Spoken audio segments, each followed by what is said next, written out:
Hello, everybody. I love this church. I love your pastor. I love everything about what you do. Word of what you do has traveled literally around the world. I've met some of your members in remote places and heard about the unique way that you reach into your city, the way you care for people. And oh my, it's just an honor, phenomenal privilege to be with you.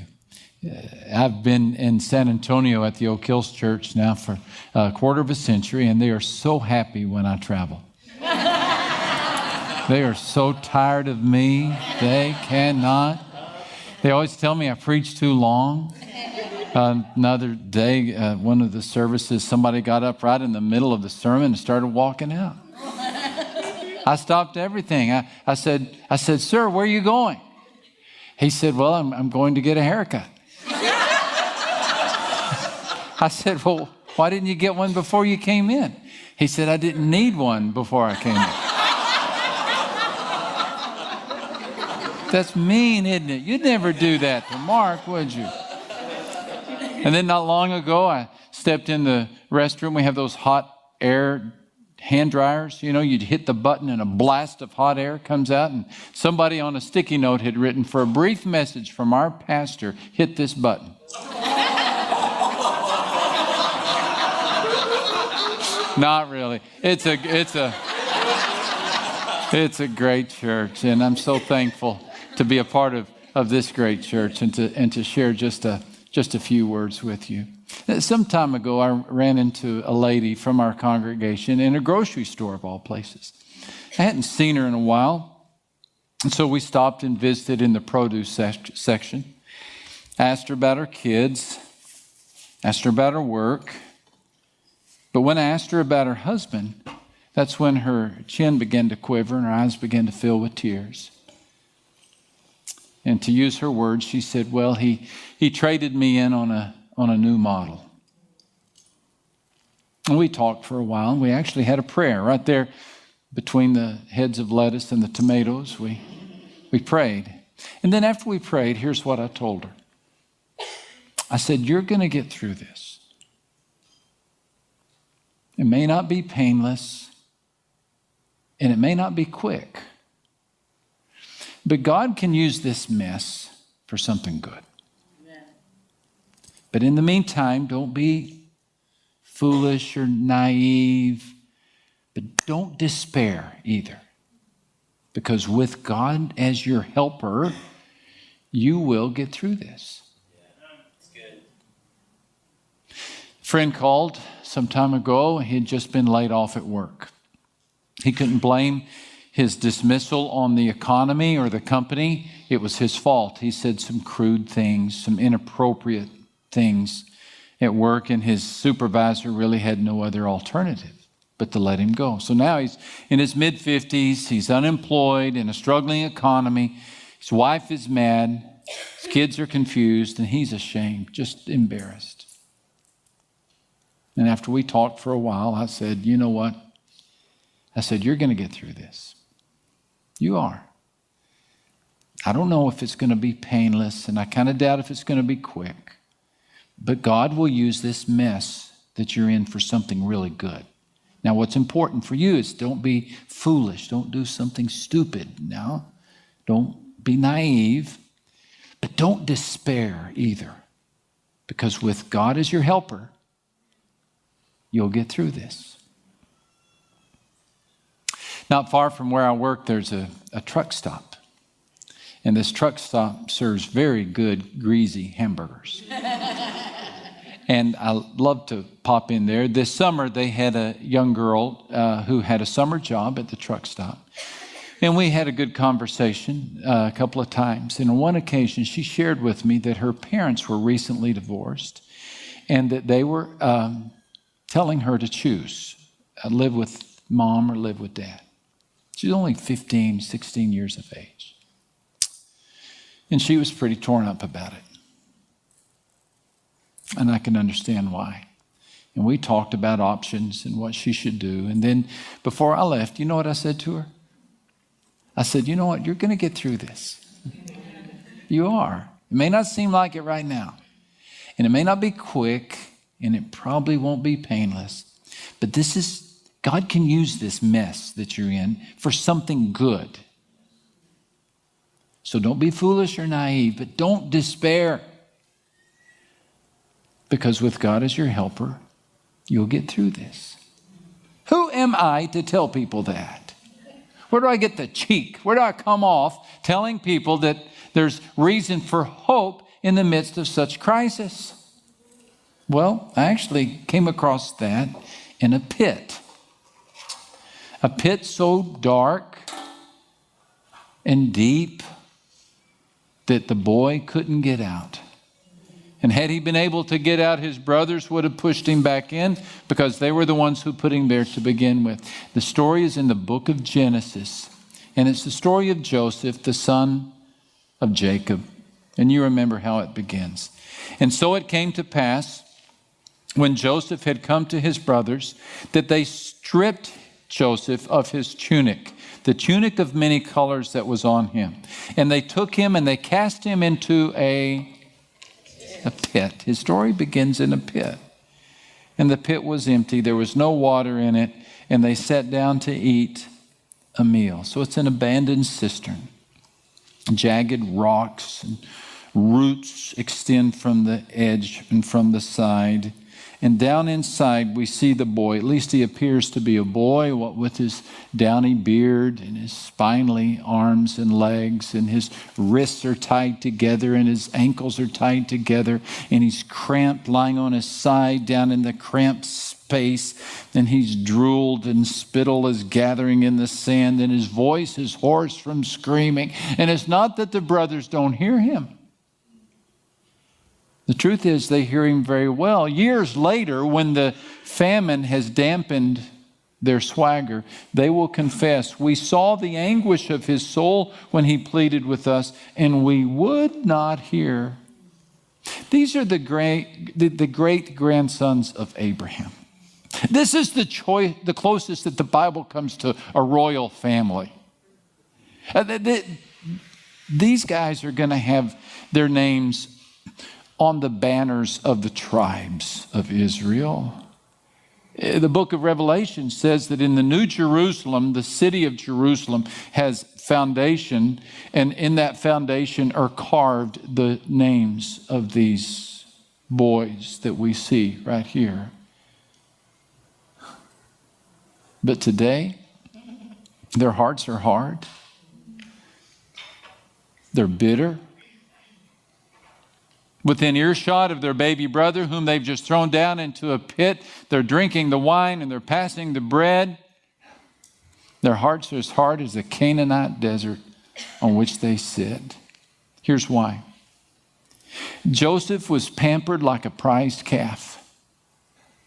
His dad, Jacob, had 2 wives, several concubines, 2 wives, but he really just had one love. And Joseph was the firstborn out of that love. And so whenever he saw Joseph, he thought of his late wife, and he pampered Joseph. It's a classic dysfunctional family. This family's so dysfunctional, they could have their own reality TV show. It's Bronze Age version of chaos. Joseph gets his own tunic, his own coat of many colors. The other brothers wear hand-me-downs.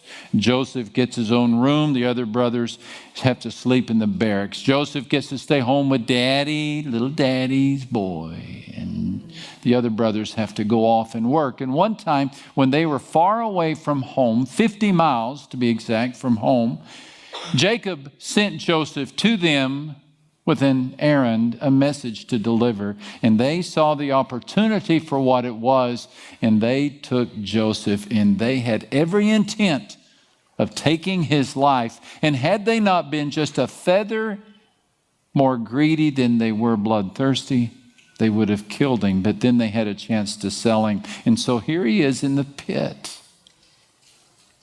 Now, my hunch is that Joseph didn't see this coming. I don't think he woke up that day, do you? I don't think he woke up thinking, okay, now's the day I get thrown into a pit. So I better dress in padded clothing. The attack caught him off guard. And maybe your pit caught you off guard. You weren't thrown into a pit and forgotten, but maybe you were thrown into a divorce court and betrayed. Maybe you were thrown into an unemployment line and neglected. Maybe you were thrown into a bed and abused. The pit. The pit is that time in life that's austere, it's waterless, it's dark, and we don't know the way out. Joseph's story, if you remember, really got worse before it got better, didn't it? He was sold into Egyptian slavery, where he was accused of sexual impropriety, and then he was thrown into prison. Abandonment led to enslavement, led to entrapment, led to imprisonment.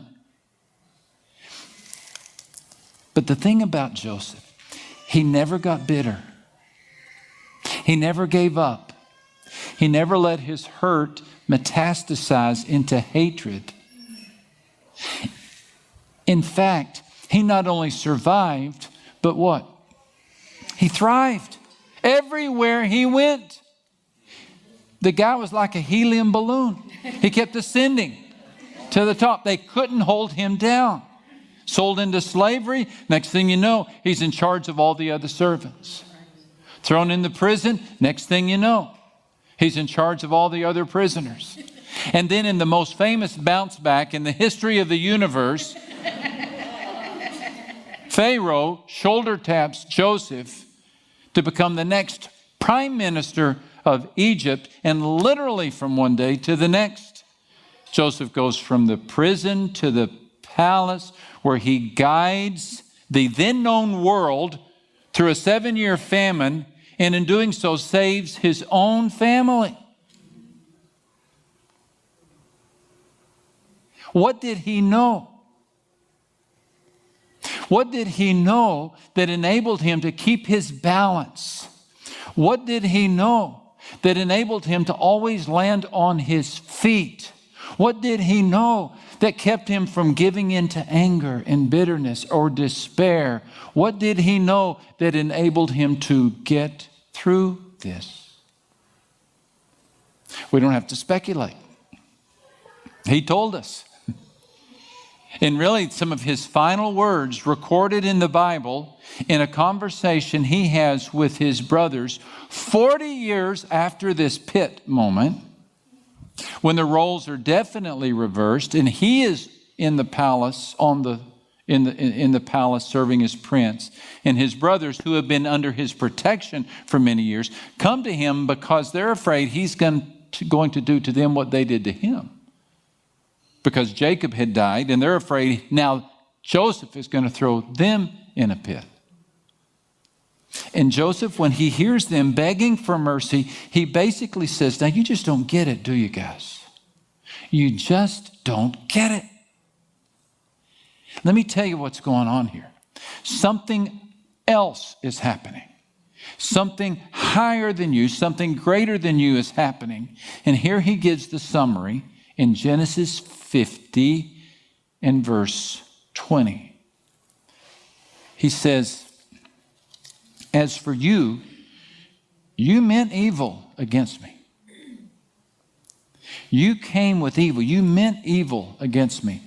But God meant it for good, in order to bring about this present result to what?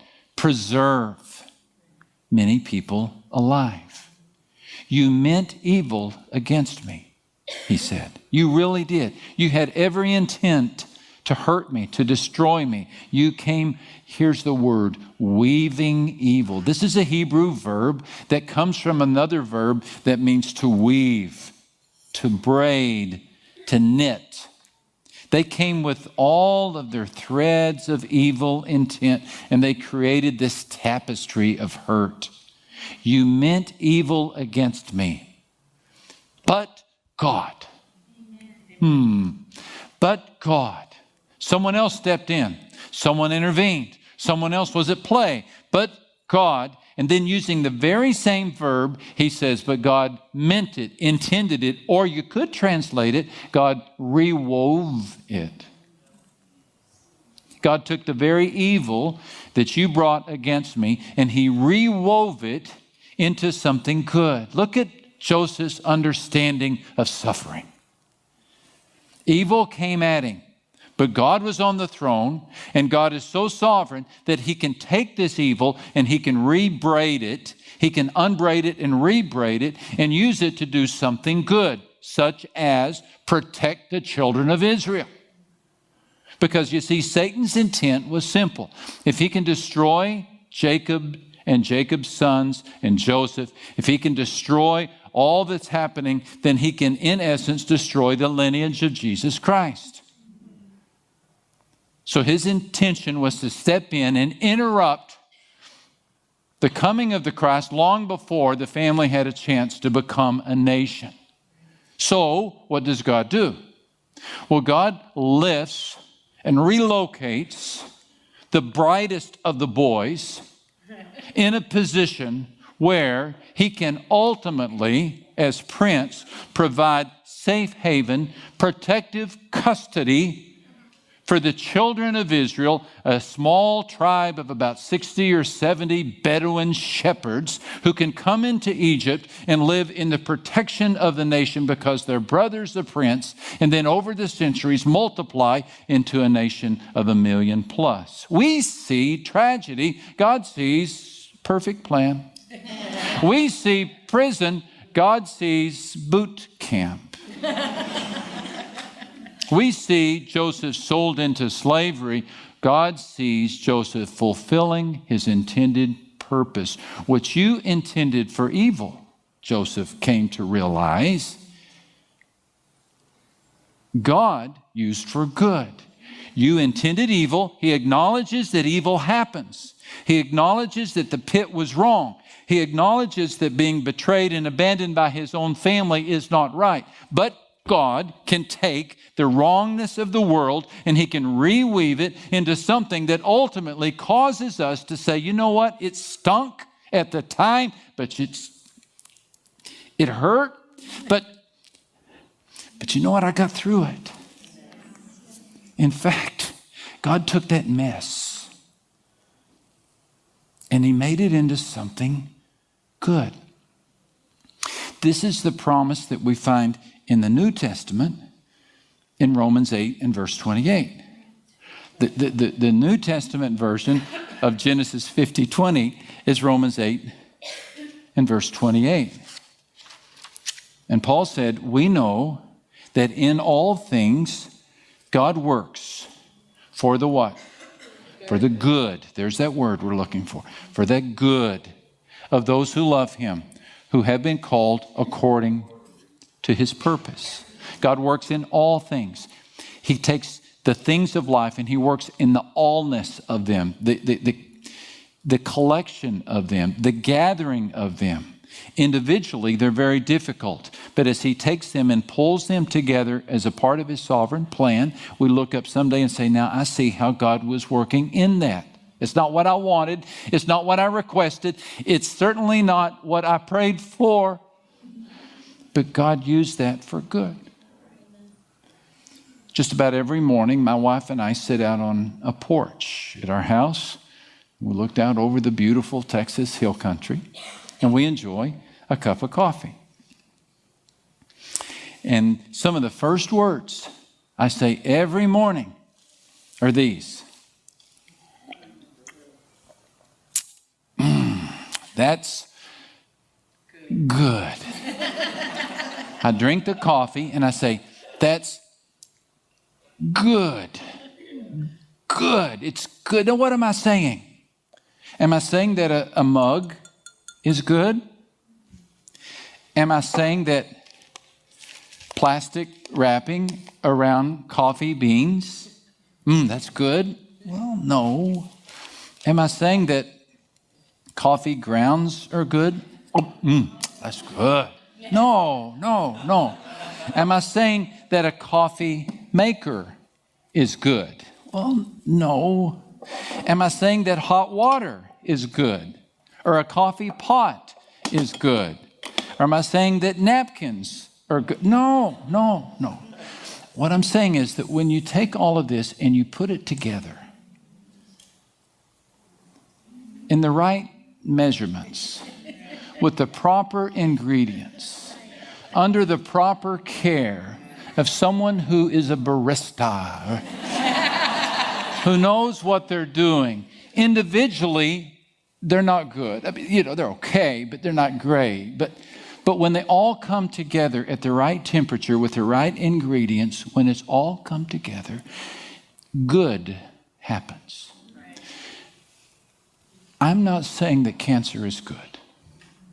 I'm not saying that unemployment is good. You will never hear me hint to the mother who suffered a miscarriage that was good. I will never stand in the cemetery and put my arm around someone and say, this is really good. No. It stinks, and it hurts, and it's painful, and it's misery. And there's nothing in the Bible that would suggest that the terror or the tragedy that you're facing right now is good. But here's the promise of the Bible.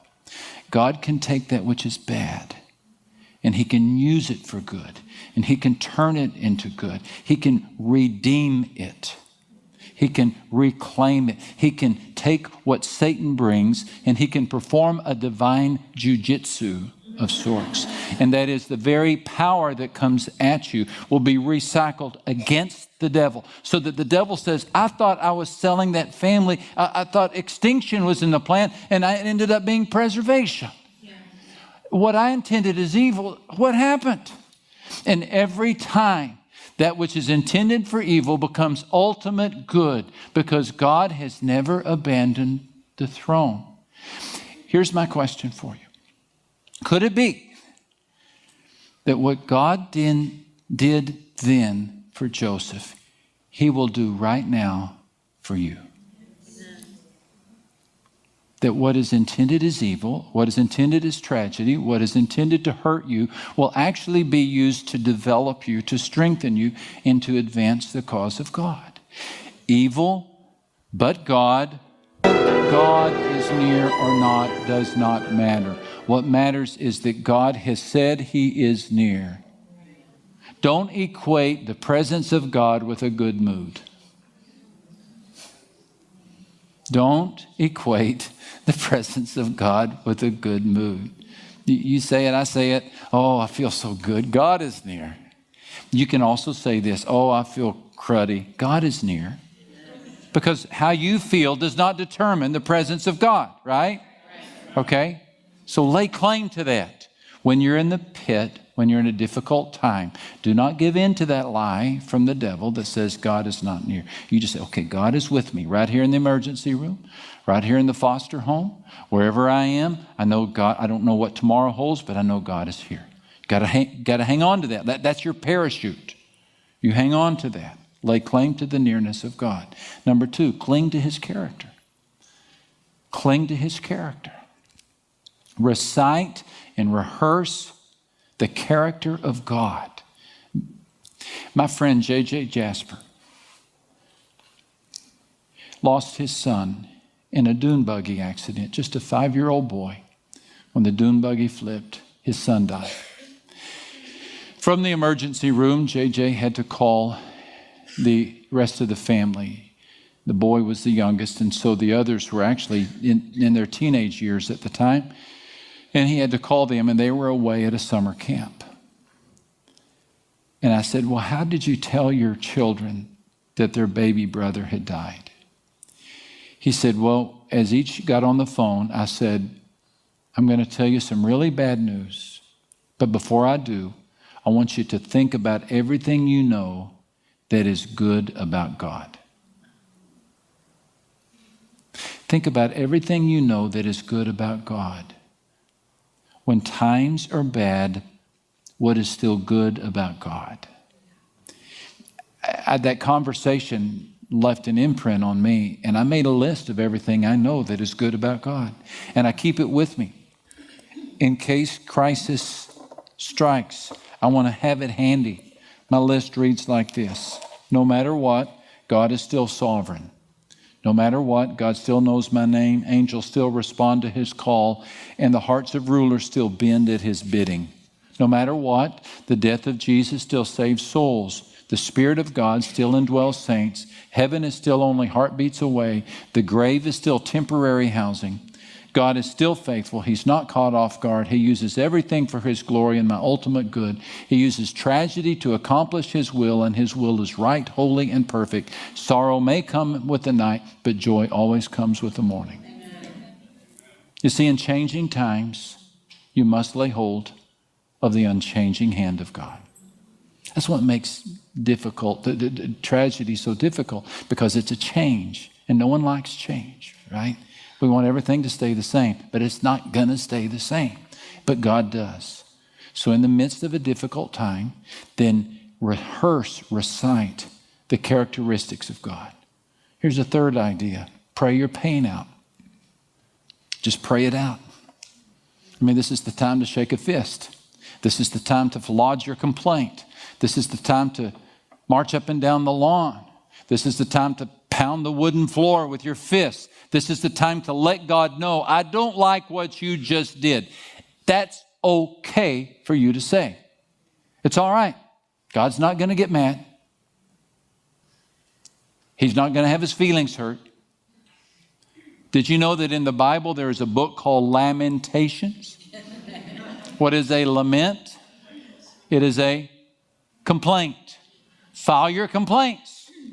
Part of your healing is revealing your hurt. Part of your healing is revealing your hurt. God has disappointed you. He has. Whether you want to put it in those words or you're a little embarrassed about putting those words, the fact of the matter is you had this expectation of God that if God was God then, and then something happened that you don't think God should have done. And you're just a little ticked off. And so it's very important for you to have a heart-to-heart with God about this. It's very important. Otherwise, the devil's going to get a wedge between you and God.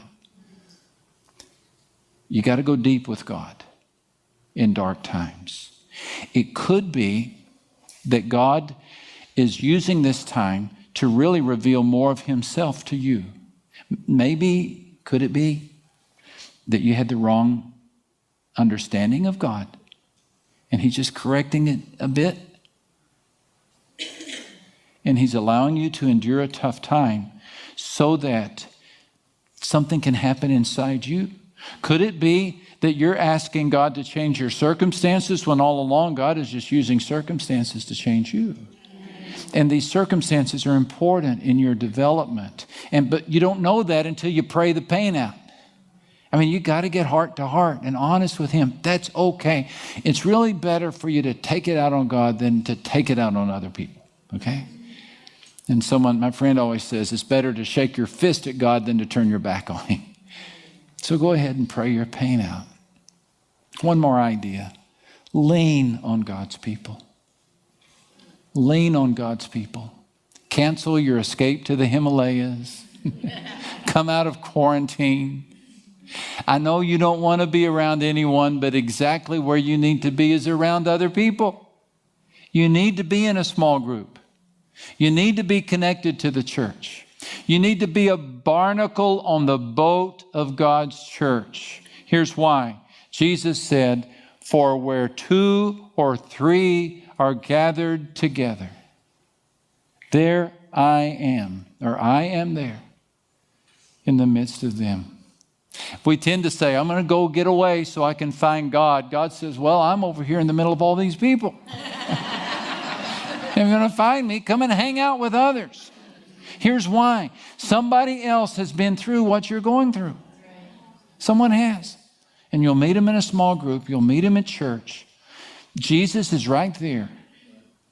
And you tend to think, no one has ever gone through this before. Nobody has ever. I know, I've said those things too. But listen, someone has. Oftentimes, they have gray hair. Or they're a little bald like I am. What you need is to place yourself in a position where somebody will hear your story and they'll say, you know what? That happened to me. Or something similar happened to me. And you know what? I got through it. Oh, it was terrible, but here I am. You need somebody on the other side of the tunnel to stand up and say, hey, there's no quicksand. You're going to make it. Don't you? Now, the devil's strategy is to isolate you, to quarantine you, to cut you off from God's hope supply center, which is the church. You know, if I'm hungry, I go to the kitchen. If I'm sick, I go to the doctor. What makes me think when I'm discouraged, I should avoid people, right? Because the church is God's hope distribution center. When my wife was in her early 30s, we were new to ministry. And we have three daughters. They were very small at the time, 2 still in diapers, 1 in kindergarten. And she had a husband who didn't get off the airplane and stay home as much as he should have. And so she was left kind of running the world. And she got depressed. Very tough time for her. She said every day was gray. She calls it her black cloud. Just like a black cloud. No matter what happened, she couldn't pull herself out of it. One Sunday in particular, she just almost didn't go to church. And she was so tired and wasn't sleeping well. And then to get 3 girls bathed, I was already up at the building. But here's what she decided to do. She said, no, I'm going to go. But if somebody says, how are you doing? I'm going to tell them. And sure enough, it began in the parking lot. Deanlin, that's my wife's name, Deanlin. Deanlin, how are you doing? Well, you know what? I'm depressed. I'm having a rough time. And I'm very discouraged. And a conversation, a nurturing, encouraging conversation happened right there in the parking lot. She gets inside the front door. Deanlin, how are you doing today? I'm depressed. I'm discouraged. I'm not sure I can make it. Another healthy conversation. She gets inside the auditorium. Deanlin, how are you? This went on 13 different times. By the time she left that day, she had 13 people who volunteered to pray for her, to check up on her, to encourage her. She would tell you, because I've heard her tell others, her healing began that day. It didn't all happen that day, but she traces the beginning of her healing to the day she began to lean on God's people. You're going to get through this, friend. You're going to get through it. You just need somebody to help you get through it. You're going to get through it. Is it going to be quick? I hope so. Boy, I do. But oftentimes it's not. For some reason, God just takes his time. Because part of the plan is to take time to mature us. Is it going to be painless? I don't know. That's not my call. But here's what I do know. God will use this mess that you're in for something good. Every page of the Bible, in fact, every story of the Bible, it seems, tells us that deliverance is to the Bible what jazz music is to the Mardi Gras. Bold, brassy, and everywhere. God getting people through things, through fiery furnaces, through stormy times, through lions' dens, through challenges, through arguments, through difficulties, through persecution. God gets his people through the valley of the shadow of death. He gets us through things. In the meantime, don't be foolish. Don't try to treat long-term problems with short-term solutions. More drugs don't help an addiction. More adultery doesn't help a rocky marriage. More debt doesn't fix debt. So, think. In Texas, we say stupid doesn't fix stupid. You just got to be careful because you're a sitting duck for a bad decision. So you got to be careful. but don't despair either. Here's my closing comment, my closing challenge. Defy despair. Just defy it. Just stand it in the face. Say, you're not going to get me. You're not going to get me. You may have taken some of my family. You may have taken some of my friends. It may seem like you're taking a whole society at times, but you're not going to get to me. I'm going to hold on to hope.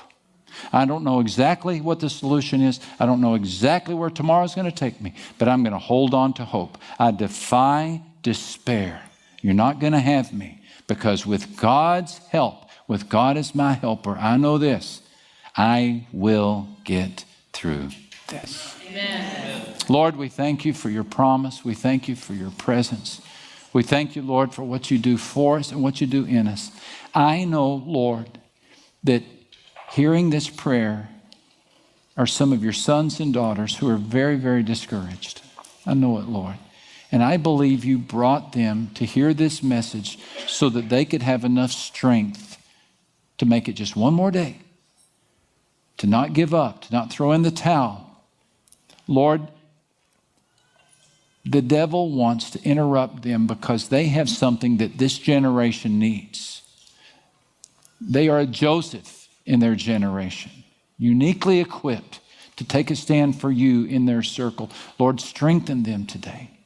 Let us hear this and resolve hope, and let hope go deep. We ask you to help us, and we know you will. We know you will. And we offer this prayer through Jesus Christ.